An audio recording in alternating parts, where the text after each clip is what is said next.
At exactly 47 seconds, everything exploded. Senator Elizabeth Warren slammed her hand on the committee desk. FBI Director Kash Patel's composure shattered completely. His voice cracked. His hands shook. The constitutional crisis was captured live on camera. What corruption had Warren uncovered that made the FBI director completely lose control? The Senate Banking Committee hearing room had been buzzing with routine financial oversight discussions for nearly 2 hours. Warren sat behind the curved committee dais, like a prosecutor who had been patiently waiting for her moment to strike. Her signature blazer was crisp, her silver hair perfectly arranged, but her eyes carried the intensity of someone who had discovered something explosive about America's premier law enforcement agency. Across the witness table, FBI Director Kash Patel had been sailing through softball questions about budget allocations and cybersecurity initiatives. His confidence was visible, answering with the practiced ease of someone who had mastered the art of congressional testimony. But what he didn't know was that Warren's staff had spent 3 months investigating a web of financial corruption that would destroy his career in less than 1 minute. Behind Warren, her chief investigator Sarah Chen held a tablet displaying bank records that would change everything. Wire transfers, shell companies, suspicious payments, all connected to FBI Director Patel and a network of defense contractors who had received preferential treatment in federal investigations. The paper trail was devastating, and Warren was about to unleash it live on national television. Director Patel, Warren's voice cut through the room's murmur with surgical precision. I want to discuss your relationship with Nexus Security Solutions. The name hit Patel like a physical blow. His confident posture immediately stiffened. In the gallery, reporters who had been half listening to routine budget discussions suddenly looked up from their phones. Something in Warren's tone suggested this wasn't going to be another procedural question. Senator, I am not familiar with that specific company, Patel replied, but his voice carried a tremor that betrayed him. His FBI media training had taught him to deflect when danger approached, but everyone in that room could see the panic building behind his professional facade. Warren's eyes lit up with predatory satisfaction. She had him exactly where she wanted him. You are not familiar with Nexus Security Solutions, the company that received a $47 million no-bid contract from the FBI 3 months after you became director. Warren's voice rose with each word. The same company that employs your brother-in-law as vice president of government relations. The room erupted in whispers. Cameras zoomed in on Patel's face as the color drained from his cheeks behind him. FBI advisors frantically shuffled through their briefing books, realizing they had walked into a meticulously planned ambush. Senator, I would need to review. Let me help you review. Warren interrupted, pulling out a document that made several committee members lean forward in their seats. This is a bank record showing a $250,000 payment from Nexus Security Solutions to Patel Holdings, LLC, a company registered to your wife, dated exactly 1 week after they received the FBI contract. $250,000, the number exploded across the room like a grenade.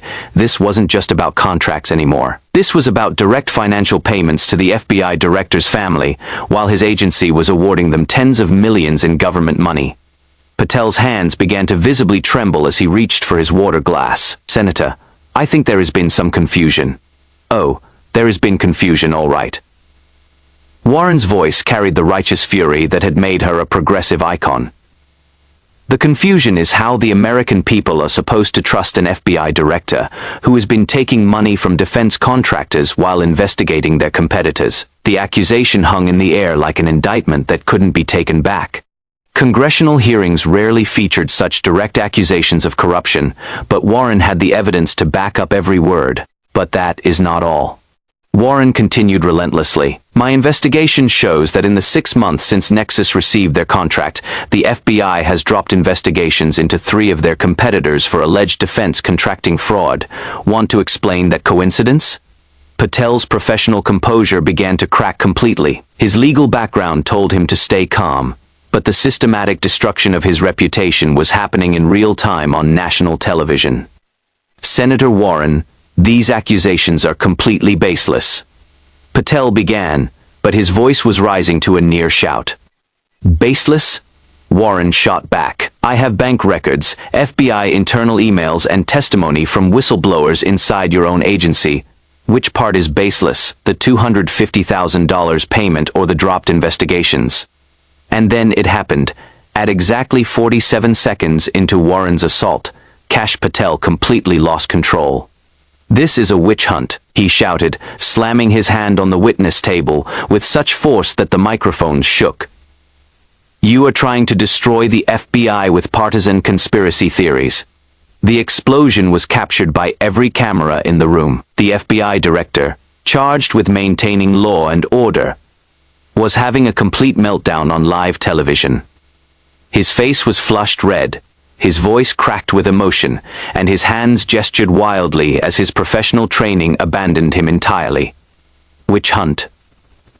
Warren's response was ice-cold and devastating. "Director Patel, when someone points out corruption with documented evidence, that is called oversight.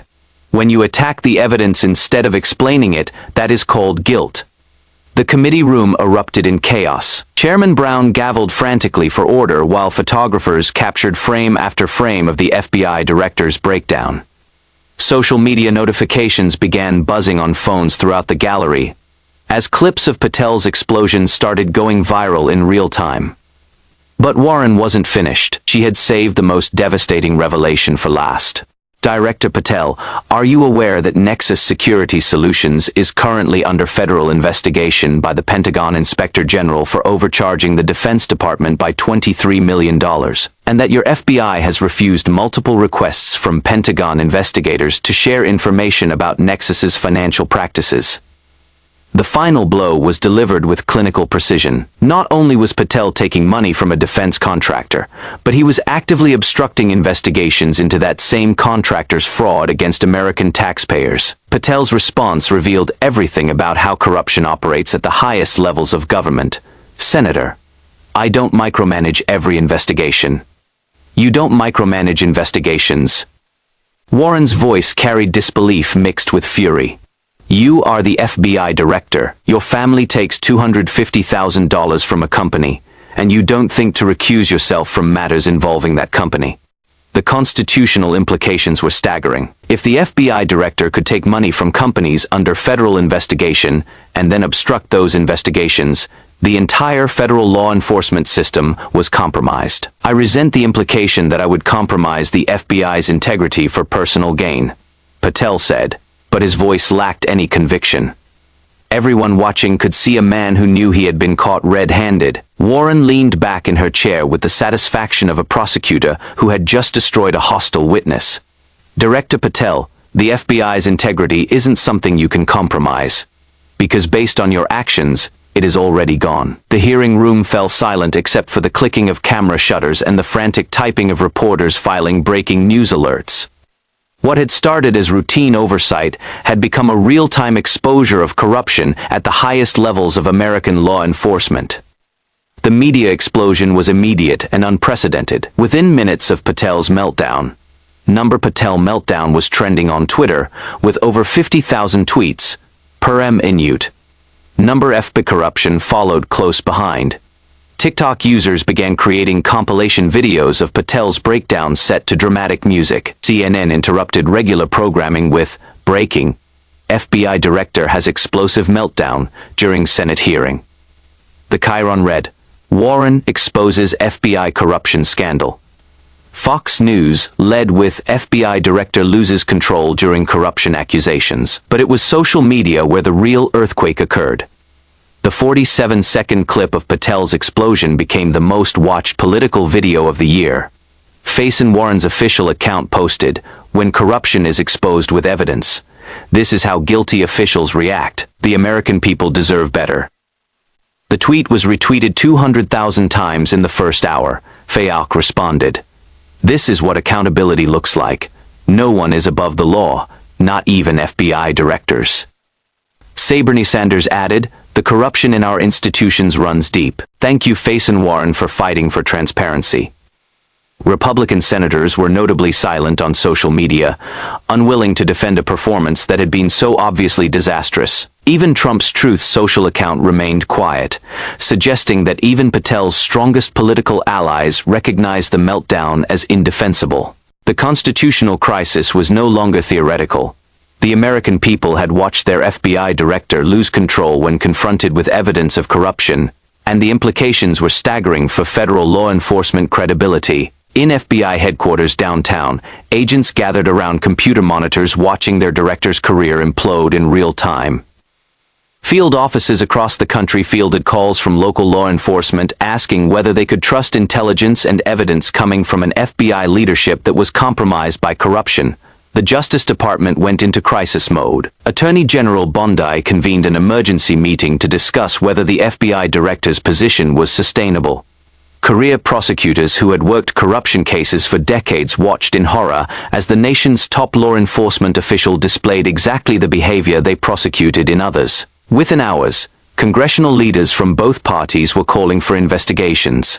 House Speaker Johnson announced that the Judiciary Committee would hold hearings on FBI corruption. Senate Majority Leader Schumer called for Patel's immediate resignation. Even some Republicans began distancing themselves from the embattled FBI director. The lobbying industry went into overdrive as defense contractors realized that their relationships with federal agencies would face unprecedented scrutiny. Stock prices for companies with significant government contracts tumbled as investors worried about the implications of the corruption scandal.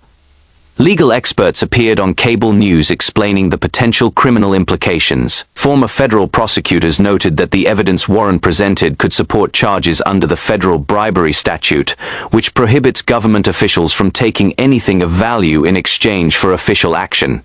By evening, the story had evolved beyond just Patel's meltdown. Investigative reporters were digging into the broader network of defense contractor relationships with federal agencies.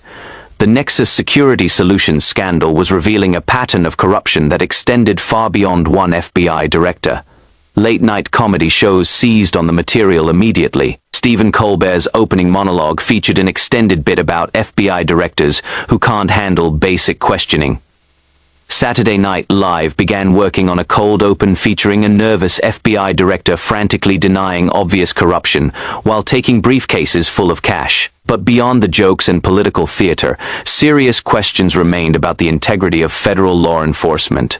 Career FBI agents wondered whether their investigations would now face scrutiny about political motivations. Defense attorneys in ongoing cases began filing motions questioning whether prosecutions had been tainted by corruption at the top levels of the Bureau. International allies quietly began discussing whether intelligence sharing with the FBI could continue while questions about corruption remained unresolved. Foreign intelligence services had to consider whether information shared with a compromised FBI leadership could be trusted to remain confidential.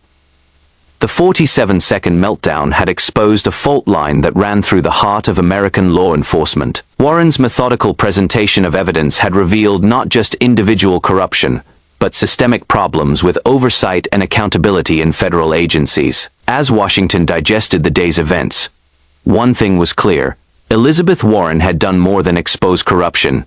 She had demonstrated what real oversight looked like when conducted by someone willing to follow the evidence wherever it led, regardless of political consequences. The FBI director, who had been confident and composed at the hearing's start, was now fighting for his professional survival, and the American people had watched it happen live on television. The 47 seconds that destroyed Kash Patel's career had also restored faith that someone in Washington was still willing to hold power accountable to the law.